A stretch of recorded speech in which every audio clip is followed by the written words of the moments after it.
Hello everyone, my name is Vatsala Sharma. आज हम discuss करेंगे बेसिक अकाउंटिंग टर्म्स पार्ट 2। कल हमने पार्ट 1 डिस्कस कर लिया था।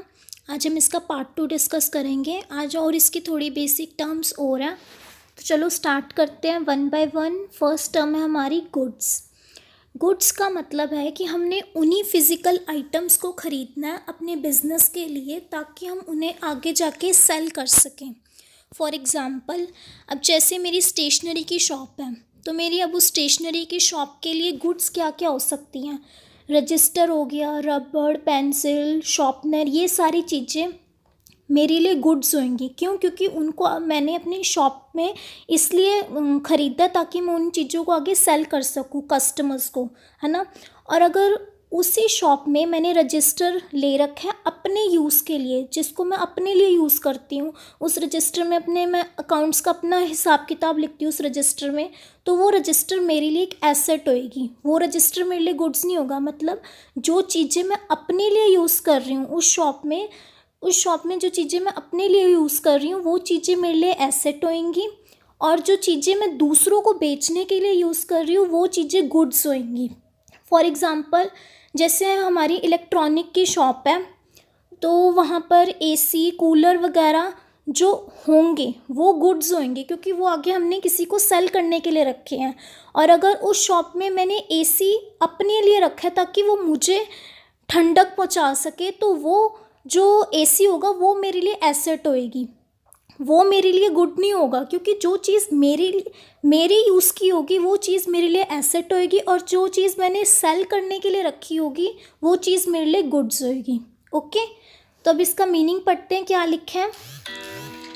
दे are the physical items of the trade that are purchased for the purpose of sale. मतलब हमने उन्हीं चीज़ों को ख़रीदना है अपने बिजनेस के लिए ताकि हम उन्हें आगे जाके सेल कर सकें।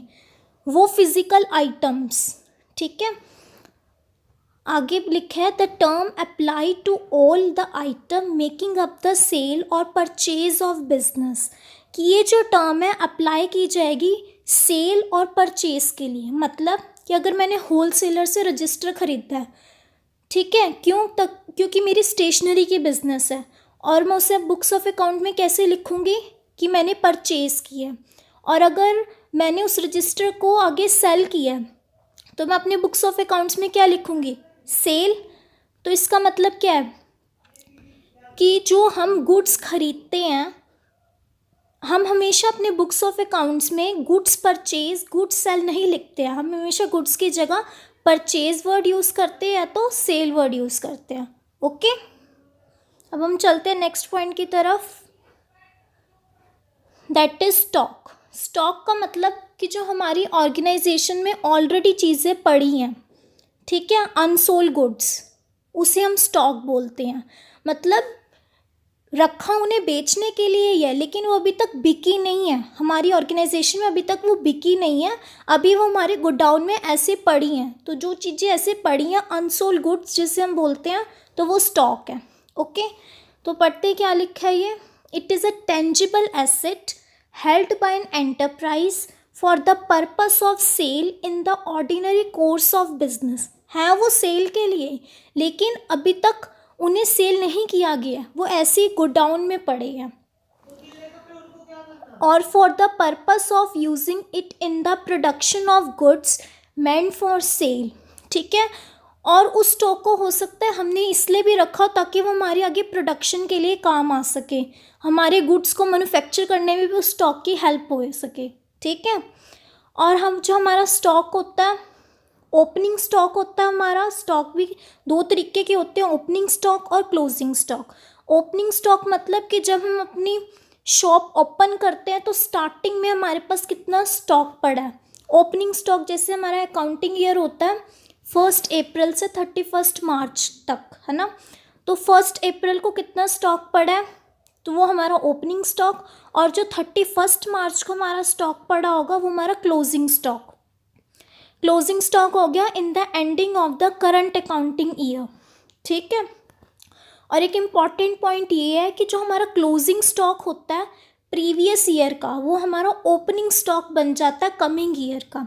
फॉर एग्ज़ाम्पल, अब जैसे हमारा 31 मार्च 21, हम एग्जांपल लेते हैं 31 मार्च 2021 का ये क्लोजिंग स्टॉक है, तो ओपनिंग स्टॉक कौन सा होगा हमारा 1 अप्रैल।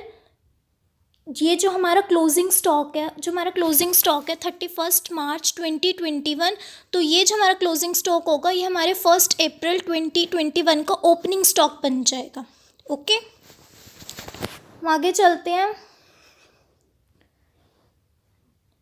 अब स्टॉक भी 3 तरीके की होती हैं। स्टॉक ऑफ गुड्स मतलब अनसोल्ड गुड्स का भी ओपनिंग स्टॉक और क्लोजिंग स्टॉक होता है। स्टॉक ऑफ रॉ मटेरियल का भी ओपनिंग स्टॉक और क्लोजिंग स्टॉक होता है। वर्क इन प्रोग्रेस, इसका भी ओपनिंग स्टॉक और क्लोजिंग स्टॉक होता है। वर्क इन प्रोग्रेस मतलब कि कितना काम अभी हुआ है, कितना काम अभी प्रोग्रेस में है, ठीक है। रॉ मटेरियल कि इसका ओपनिंग स्टॉक कितना और क्लोजिंग स्टॉक कितना है। अनसोल्ड गुड, ओपनिंग स्टॉक कितना और क्लोजिंग स्टॉक कितना पड़ा। ओके, नेक्स्ट टर्म है हमारी रिसिप्ट। रिसिप्ट मतलब कि हमें पैसा या तो मिलने वाला है या मिल चुका है। एसेट्स को सेल करने के लिए, एसेट को सेल करने में, गुड्स को सेल करने में, और या तो हमने कोई सर्विस रेंडर किया उसके लिए हमें पैसा मिलना है, ठीक है। रिसिप्ट मतलब या तो पैसा मिल चुका है या तो पैसा मिलने वाला है। क्यों मिलने वाला है? हमने एसेट सेल किया है, गुड्स सेल किया है, सर्विस रेंडर किया है, इसलिए हमें पैसा या तो मिलेगा या तो मिलने वाला। ओके, अब हमारी रिसिप्ट भी 2 तरीके की होती हैं। फर्स्ट है रेवेन्यू रिसिप्ट, सेकंड है कैपिटल रिसिप्ट। रेवेन्यू रिसिप्ट मतलब कि जो हमारे बिजनेस के डे टू डे खर्चे होते हैं या डे टू डे इनकम जो होते हैं, लेकिन हम इसमें रिसिप्ट की बात कर रहे हैं तो इसका मतलब हम इनकम की अब बात कर रहे हैं इसमें, ठीक है। तो हमारे जो डे टू डे इनकम्स होती हैं, जो डे टू डे से जो हमें इनकम मिलती हैं वो हमारी रेवेन्यू रिसिप्ट होती हैं। ओके, अब पढ़ते हैं क्या लिखा है। रिसीव्ड और receivable in the normal course of business से against the sale of goods और रेंडरिंग ऑफ सर्विसेज, ठीक है। या तो हमने गुड सेल किया है या तो कोई सर्विस रेंडर की है। ओके, हम आगे चलते हैं। That is capital receipt.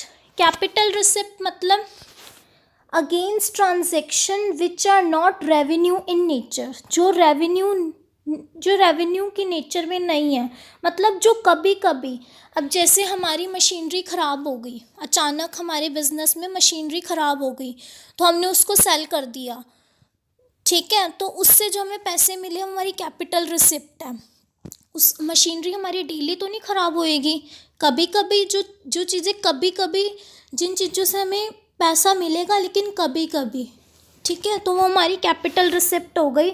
जैसे sale of building and machinery, मतलब जो चीज़ें कभी कभी होंगी उनसे जब पैसे मिलेंगे तो वो हमारी कैपिटल रिसिप्ट होएगी।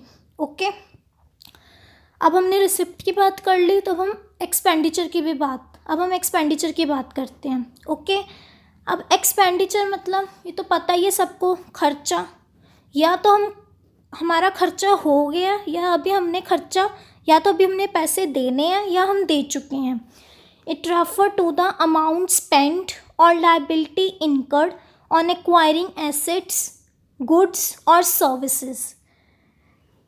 एसेट्स को एक्वायर करने में, गुड्स को एक्वायर करने में, सर्विस को लेने में, इन सब चीज़ों में जो खर्चा हुआ, या तो खर्चा हो गया या तो खर्चा भी होना है, उसको हम एक्सपेंडिचर बोलेंगे।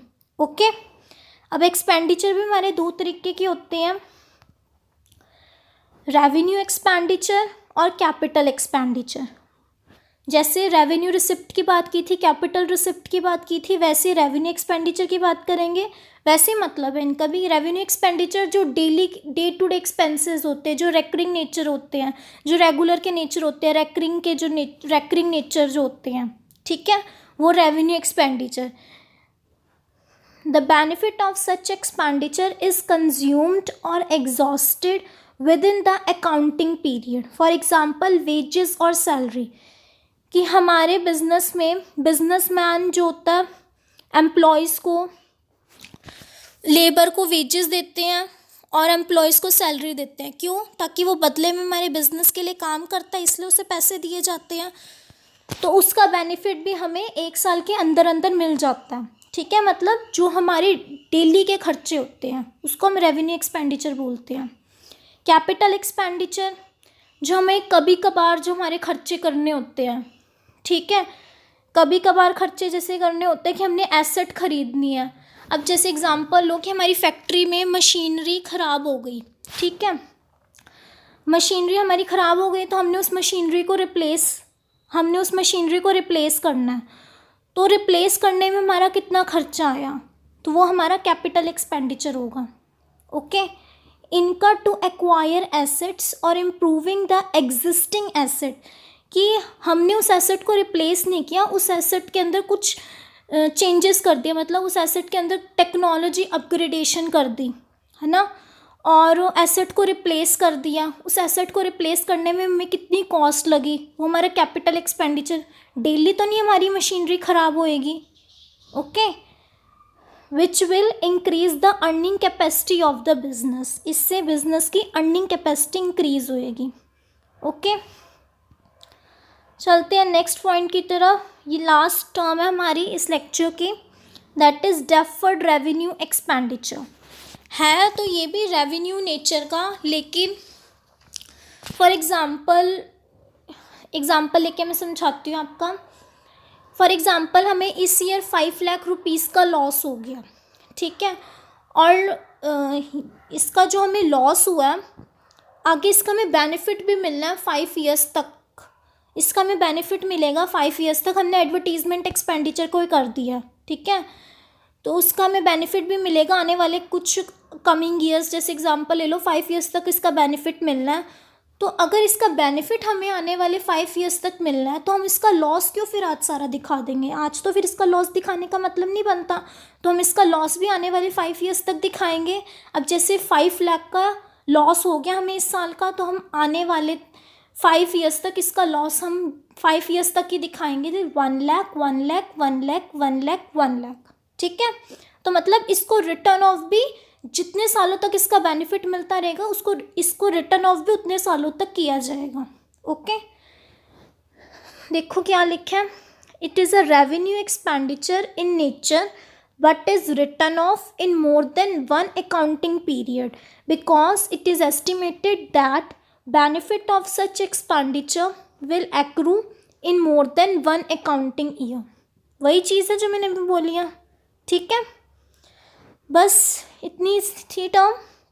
I hope you will like this lecture. अगर आपको ये लेक्चर अच्छा लगता है तो प्लीज़ मेरे इस चैनल को सब्सक्राइब कीजिए, लाइक कीजिए और शेयर कीजिए अपने फ्रेंड्स के साथ। Okay, bye, thank you.